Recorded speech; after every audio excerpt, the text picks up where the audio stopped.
지금이 우량주의 저가 매수 기회로 봐야 됩니까? 이제 미국 증시의 저점은 좀 지났고 저점 지났다. 공포 심리 역시 불안의 정점을 좀 지나가고 있는 상황이기 때문에 바이더딥 낙폭 카드에 따른 매수 전략은 여전히 유효하다라고 보고 있고요. 트럼프가 얘기한 상호 관세율이 기존보다 저는 50% 정도 경감될 수 있을 걸로 좀 보고 있기 때문에 M7 기업 내에서는 이제 테슬라 같은 기업들 좀 얘기해드리고 있고, 결국 중요한 거는 트럼프 2기 정부 때 전략적인 산업이 어떤 거에 해당됐는지가 되게 가장 중요합니다. AI, 반도체, 바이오 의약품, 그리고 양자 컴퓨팅, 그리고 가상자산, 그리고 시장 침투력이 전기차 다음으로 빠른 대상을 저는 휴머노이드 로봇으로 보고 있기 때문에 여기에 해당되는 기업들에 대해서는 관심을 가지셔야 되고,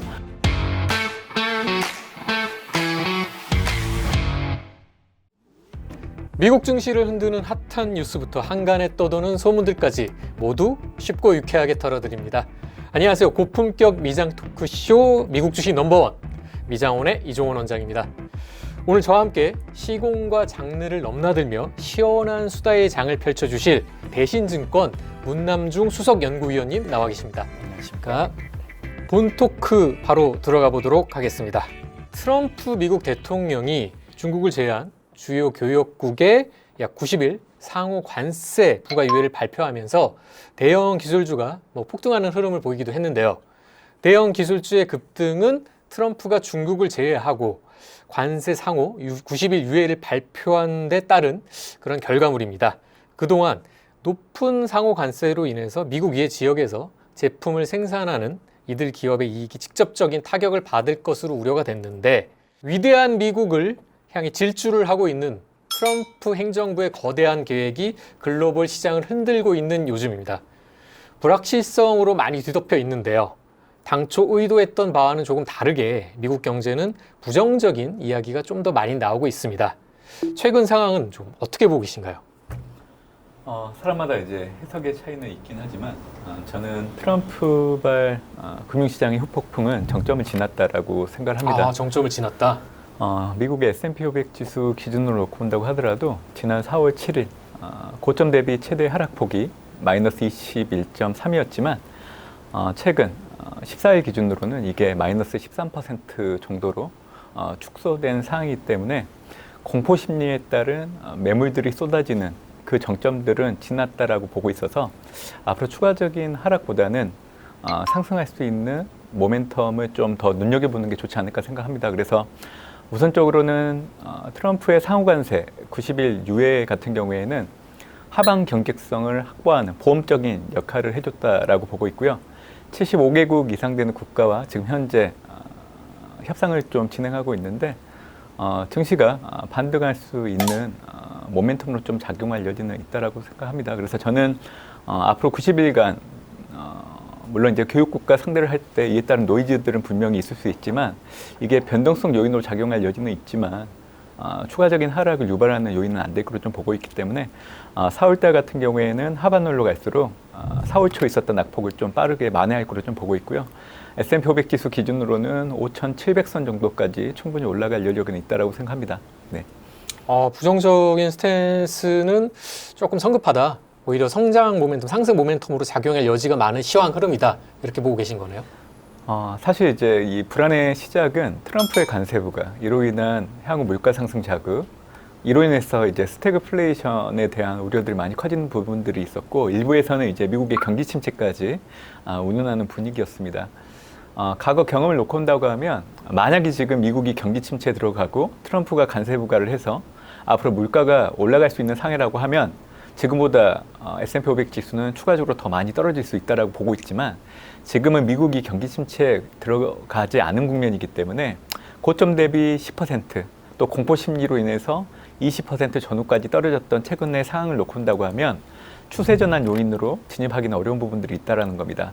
과거에도 경기 침체에 진입하지 않은 국면에서는 S&P 500 지수가 고점에서 10% 정도 하락했다가 그 이후에는 추세적으로 좀 계속 올라가면서 직전 고점을 또 탈환하는 모습을 좀 보였기 때문에 저는 이제 이 상황들을 염두에 두고 올해 연말까지는 그래도 트럼프 관세 부과로 인해서 S&P 500의 상단이 눈높이보다는 좀 낮아진 부분들은 있지만 그래도 올해 2월 19일 역사적 사상 최고치를 경신했던 S&P 500 지수대를 넘어가는 흐름들이 올해 하반기에는 충분히 연출될 수도 있다고 판단하고 있습니다.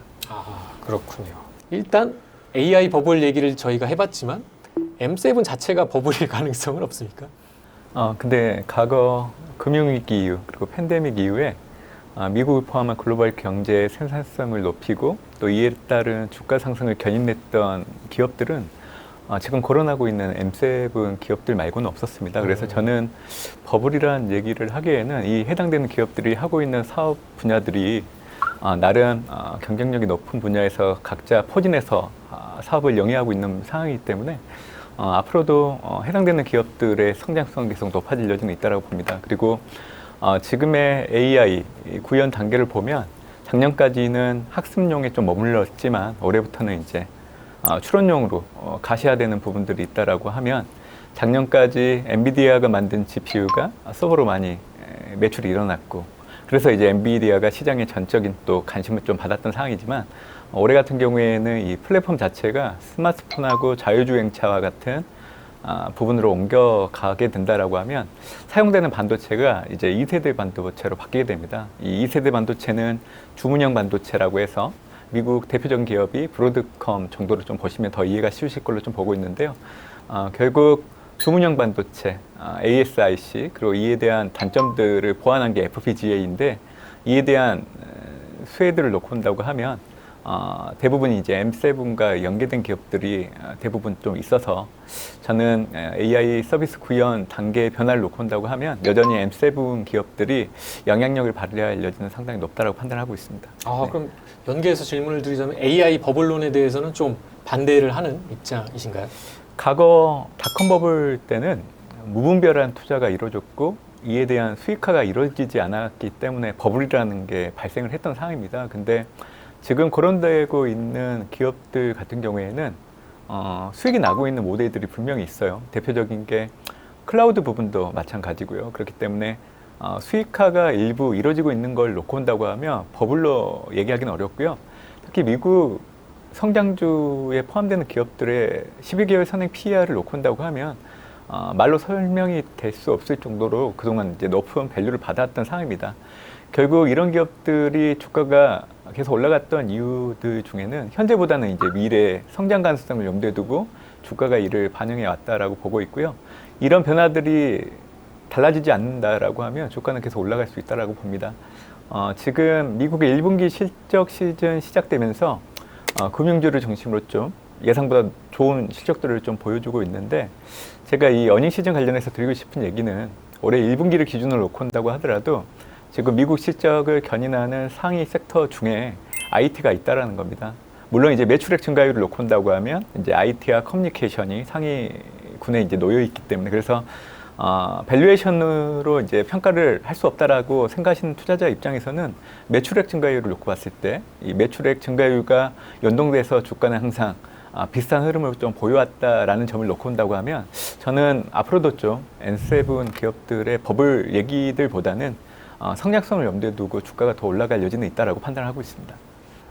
미니 AI 버블이 오히려 해소되는 국면에 있을 수 있고 수익성 또 그거를 기반으로 한 성장 모멘텀을 아직까지도 갖고 있기 때문에 계속해서 좀 예의주시를 해봐야 된다. 뭐 이런 말씀인 것 같습니다. M7의 시장 지배력 어쨌든 아직까지는 좀 공고하다고 보긴 하는데요. 여기서 만약에 재편이 된다고 가정을 했을 때 빼야 할 기업 그리고 이 종목이 대체할 수 있겠다. 혹시 생각하시는 기업이 있으실까요? 저도 뺀 종목은 없다라고 생각하고 있고요. 아마 배트맨이라고 들어보셨을 거예요. 브로드컴을 포함해서 이제 배트맨이라고 그렇게 칭해서 얘기하고 있는데 어차피 올해부터는 AI 하드웨어에서 서비스로 재편되고 있는 구도이기 때문에 팔란티어 같은 기업들에 대해서는 올해부터 좀 관심을 좀 가져가는 게 좋지 않을까라는 생각을 좀 해보고 있는 상황입니다. 그리고 M7 기업들 중에 사실 하드웨어와 관련된 기업들이 이제 애플과 뭐 엔비디아, 테슬라가 거론될 수 있는 부분들이 있지만 저는 각 회사마다 강점을 가지고 있고 또 다른 타사들이 따라 할 수 없을 정도의 어떤 부분들을 좀 보여주고 있다고 생각합니다. 애플 같은 경우에도 앞으로 이제 스마트 기기 관련해서는 독보적인 네임밸류를 바탕으로 매니아층뿐만이 아니라 애플을 통해 가지고 하나의 생태계를 만들 수 있는 여력들은 여전히 있다라고 보고 있기 때문에 저는 기존 M7 그리고 브로드컴 같은 AI 서비스 쪽에 가시화되는 부분들을 염두에 두고 기업들에 대해서 좀 관심을 가지시는 게 좋지 않을까 생각을 하고 있습니다. 네. 뭐뺄 기업은 별로 없고 계속해서 관심을 갖는 게 좋을 것 같다. 이런 말씀이신데 사실 이런 논의들이 이제 나오고 있는 이유도 지난 2년 동안 이 M7이 눈에 띄는 성장을 기록했기 때문인데 높은 밸류에이션을 형성을 했죠. 이런 압도적인 시장 재배력, 또 시장 안전성에 대한 우려를 낳을 수밖에 없는 상황인 것 같습니다. 계속해서 이제 M7에 대한 얘기를 하고 있는데요. 미국 빅테크 7개 종목의 시가총액이 하루 만에 1조 원 이상 증발하는 모습을 연출하기도 했고요. 특히 해외 생산 비중이 높은 애플 같은 경우에는 고율 관세 조치로 큰 타격을 받을 수 있다라는 우려감에 10% 정도 하락 마감을 하는 그림을 나타내기도 했습니다. 아마존도 같은 날 한 8, 9% 내렸던 걸로 기억이 되는데 $800 미만의 중국산 수입품에 대한 관세를 제외해주는 소액 면세 기준, 이거를 폐지하는 행정명령에 대한 어떤 여파였죠. 그래서 엔비디아는 반도체에 대한 그 고율 관세 도입을 예고한 점이 투자 심리를 많이 위축시키면서 주가 하락 요인으로 작용하기도 했습니다. 트럼프 대통령 다음 주 반도체 관세율을 발표할 것이라고 천명을 했습니다. 정확한 수치는 좀 봐봐야 알겠지만 M7 기업들에는 어떠한 영향을 미치게 될까요? 좀 어떻게 보십니까? 해외 생산 매출 비중이 높은 기업들, 애플, 테슬라, 엔비디아 전적으로 좀 영향을 부정적으로 좀 받을 수 있다라고 보고 있고요. 특히 미국의 대중국 제재 강도가 앞으로 계속 강화될 걸로 좀 보고 있기 때문에 오히려 이제 중국의 AI 생태계가 지금부터 확장하려고 하면 어찌됐든 엔비디아의 GPU는 필요한 상황입니다. 근데 그동안 중국으로 들어갔던 성능이 낮은 GPU조차도 앞으로는 좀 들어가기 어려운 형태로 미국이 대중국 정책으로서 활용할 수 있는 수단이 될 걸로 좀 보고 있기 때문에 이런 부분들에 대해서 이제 투자 심리가 민감하게 반응한다라고 하면 당연히 관련된 기업들 주가에는 부정적으로 작용할 여지는 있다라고 생각을 하고 있습니다. 하지만 그동안 미국이 중국을 제재한 이후로 중국이 대응했던 방법들을 놓고 본다고 하면 우회 수출을 통해서 자국의 이익을 어느 정도 상쇄하려고 하는 노력들을 좀 보였기 때문에 아무래도 미국의 정부도대로 대중국 정책을 강화한다라고 하더라도 그 효과는 좀 제한될 여지가 있고 오히려 우회 수출을 통한 타격로를 통해서 중국의 이익을 좀 보존할 수 있는 그 형태들이 좀 더 강화될 걸로 좀 보고 있기 때문에 단기적으로 주가에는 부정적으로 작용할 여지는 있지만 좀 길게 놓고 본다고 하면 이 영향력 자체가 좀 희석되지 않을까라고 생각을 하고 있습니다. 영향력 자체는 장기적으로 봤을 때는 희석될 가능성이 있다. 이 트럼프발 상호 관세가 실제로 부과가 되면은 금리 인하가 불가피할 수 있다라는 미국 연방준비제도 패드 측의 경고도 나왔습니다. 관세로 인한 인플레이션 상승은 일시적이지만 그 관세 패닉에 따른 경기 침체 위험은 외려 지속될 가능성이 있다는 건데 이것이 결국은 더 빠르고 큰 폭의 금리 인하를 단행할 수 있는 단초로 작용할 수 있다. 이런 논리가 있어요. 최근 미국 증시 급락을 두고 일각에서는 금리 인하를 일부러 노리는 그런 행위라는 얘기도 나오고 있고요. 그래서 어떤 점에서 연관성을 갖는지 그리고 이 부분이 좀 실현 가능성이 있는지 어떻게 생각하시나요? 트럼프 관세 부과에 따른 금융시장 혼란은 분명히 나타났지만 트럼프가 이를 통해서 유도하는 것들은 명확하다라고 보고 있습니다. 지금 현재 미국 경기 확장은 NBER 전미경제연구소 경기순환판정위원회 데이터를 놓고 온다고 하면 2020년 5월 이후 경기 확장에 진입을 했고 올해 3월 달까지 59개월째 경기 확장이 진행되고 있는 걸로 볼 수가 있습니다. 결국 과거 80년도 이후에 미국이 평균적으로 지속됐던 경기 확장 기간과 대입을 해서 비교를 해보면 경기 확장이 73% 정도 진행이 되고 이제 앞으로 한 23% 정도 남아있다라고 해석을 할 수 있습니다. 결국 지금 당장은 아니더라도 내년, 빨라지면 하반기, 늦어지면 2027년도 미국 경제가 경기 침체에 들어갈 걸 염두에 두고 선제적으로 장기 금리를 낮춰서 향후 재정 지출을 하기 위한 밑그림을 그리려고 하는 부분들이 반영됐다라고 생각할 수 있는 부분들도 있고요. 또 하나는 달러 약세를 유도하면서 무역 적자를 개선하는 그 효과를 유도하는 부분들이 아무래도 보여지지 않는 트럼프가 생각하고 있는 저희이지 않을까라는 생각을 해봅니다. 제가 이 얘기를 해드린 이유는 연준 입장에서도 당연히 미국 경제가 앞으로 좋아지지 않는다라고 하면 선제적으로 좀 금리 인하를 단행하려고 하는 부분들은 분명히 있을 겁니다.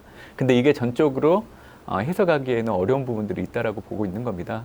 올해 연준은 지난해 12월 그리고 올해 3월 FMC 수정 경제 전망을 통해서 올해 최종 정책금리의 중위값을 3.9 동일하게 유지하면서 올해 두 번 각각 25pp씩 인하할 거를 제시를 하고 있는 상황입니다.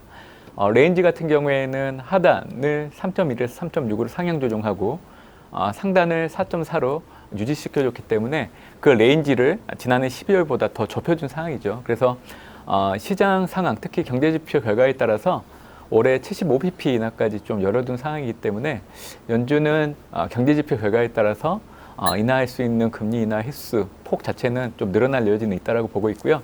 3월 FMC에서도 현재 연준은 미국 경제가 완만한 확장 영역에 좀 놓여 있는 상황이 있지만 트럼프 관세부가 같은 경제적인 불확실성은 앞으로 좀 증가할 수 있는 부분들이 있기 때문에 연준의 통화정책 역시 이에 연동돼서 신중하게 하겠다라는 것을 분명히 보여줬습니다. 그래서 지금 당장은 연준이 미국 경제를 금리 인하를 할 만큼 그렇게 부정적으로 보고 있는 시각은 아니기 때문에 저는 연준의 금리 인하는 기존에 제시했던 그 경로 그대로 좀 가는 형태로 해석을 해야 되지 않나라는 생각도 해보고 있습니다. 그렇습니다. 만만하지 않은 시장 환경이 계속 조성이 되고 있는데 상호 관세 90일 그리고 지난 주말 동안 추가적인 양보가 있었던 이런 스탠스들은 단기적인 경기 침체 가능성을 조금은 낮추어주는 듯한 그런 효과는 있지만 불확실성은 여전히 지속되고 있는 것 같아요. 실적 시즌을 앞두고 있습니다. 뭘 가장 중요하게 보면 좋을까요? 올해 1분기 실적은 계절적으로 이익 지정치가 상당히 많이 떨어졌다가 이제 어닝 시즌이 시작되게 되면 급격하게 올라가는 그런 특징을 가지고 있습니다. 올해 같은 경우에도 어닝 시즌 전까지는 전년 동기 대비로 놓고 봤을 때 마이너스 4.3% 정도까지 이익 추정치가 하락을 했다가 지금 현재 예상치는 플러스 7.3 정도로 좀 나오고 있습니다. 얘기해 주신 것처럼 트럼프의 관세 부과에 따른 불확실성으로 인해서 기업들의 이익 추정치의 눈높이는 앞으로 낮아질 여지는 있지만 지금 발표되고 있는 실적만 놓고 온다고 하면 일단 어닝 시즌 분위기는 그렇게 나쁘진 않은 것 같아요. 지금까지 실적을 발표한 기업들의 어닝 서프라이즈 비율을 놓고 온다고 하면 8.4 정도 됐는데 이게 2021년도 4분기 이후 가장 높은 수준까지 올라와 있는 상황이라서 아무래도 이제 최근에 발표되고 있는 금융주 실적들이 이를 좀 대변해 주지 않을까라고 보고 있습니다.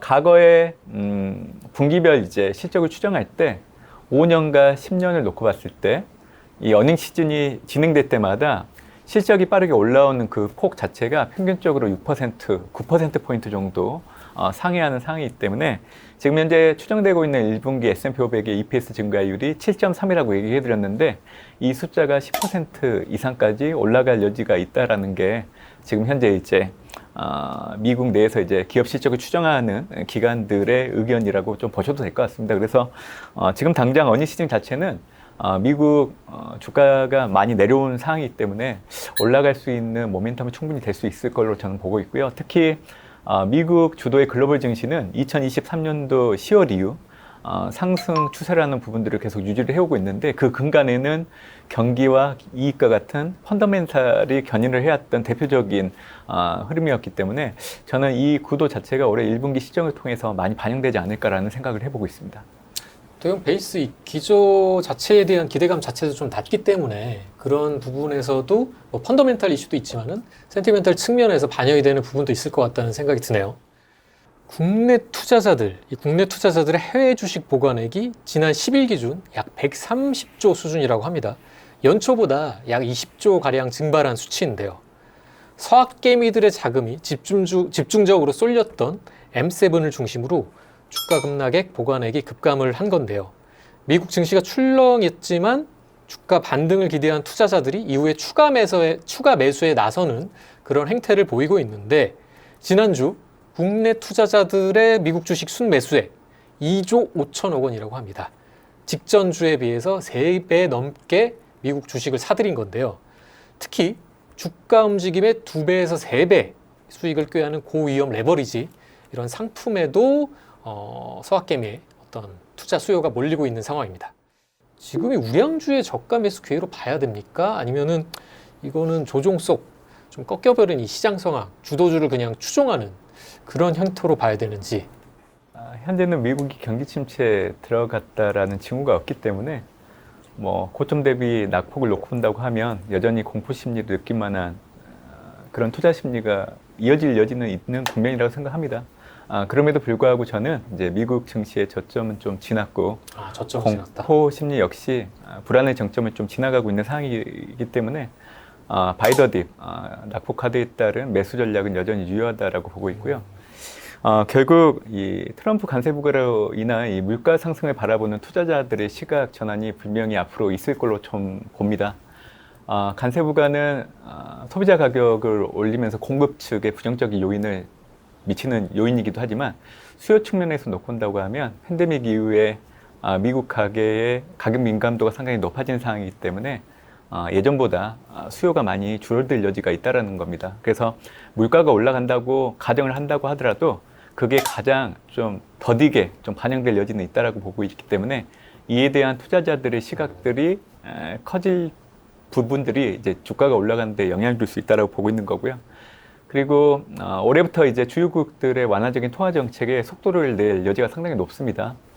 결국 트럼프 관세 부과에 따른 자국 경기 둔화의 방어를 하려고 하면 금리 인하 카드를 꺼내들 수밖에 없기 때문에 이 역시 주가에는 긍정적으로 작용할 여지는 있다라고 보고 있고요. 결국 트럼프 관세 부과에 대한 불확실성이 해소되어야 되는데 지금 보면 유럽이나 일본, 한국도 마찬가지고요.